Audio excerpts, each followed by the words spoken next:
Kampanya batok human trafficking ug migrant smuggling sa kadagatan sa nasod. Mas gipahugtan sa Department of Justice pinagi sa pagmugna og technical working group nga motutok sa mga backdoor exit sa mga kadagatan sa Zamboanga City, Sulu ug Tawi-tawi. Dugang detalye sa report ni Efren Mama. Gipangunahan sa Philippine Coast Guard District Southwestern Mindanao ang send-off ceremony sa usa ka voyage sa usa ka Technical Working Group o TWG nga magpahigayon og ocular inspection sa mga backdoor exits sa Zamboanga City, Sulu ug Tawi-tawi nga gipahigayon sa usa ka pantalan sa baliwasan seaside sa Zamboanga City. Ang maong TWG gitawag nga DOJ Interagency Council Against Trafficking o DOJ iyakat nga langkuban sa pipila ka ahensya sa gobyerno ubos sa pagdumala sa Department of Justice kauban ang Philippine Coast Guard. Tumong sa maong aktibidad ang makakuha og impormasyon kalabot sa mga binuhatan sa posibleng human traffickers ug migrant smugglers sa maong mga backdoor exit aron makamugna og policy guidelines aron batukan ang maong problema. The Philippines is sadly one of the hotspots for human trafficking, where a lot of Filipinos are victimized by different kinds of human trafficking. This includes sex trafficking, labor trafficking, as well as organ trafficking.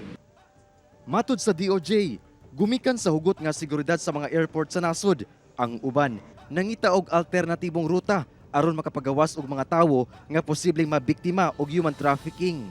The past year, specifically dito sa region, yung mga ni-intercept ng Coast Guard o ng mga iba-ibang port natin, mga nasa hundreds yan. But ano yan, tip of the iceberg lang yan. Normally it's about 300 to 500. But yung pinaka-peak was December. I remember way back 2017, it's about 1,000 returning Filipinos from Malaysia. Every month, yeah. There are times that every week, 300, 500 pinapauwi. Ang problema, pagdating dito sa atin, bumabalik na naman. After 2 weeks, nandun na naman sa Malaysia. Gisuportahan sab sa mga LGU sa rehiyon ang pagbatok sa human trafficking. We reaffirm our dedication to helping eradicate the scourge of TIP and smuggling of migrants by sea. Naginaot ang mga otoridad nga magmalampuson ang maong special mission nga mulungtad og unom ka adlaw. It is undeniable that the fight against trafficking is a collective commitment. No single person can single-handedly eradicate this grave issue. On our part as Coast Guardians, your inputs will significantly contribute to our human considerations and deepening understanding on trafficking as we try to close the gaps in our maritime security operation.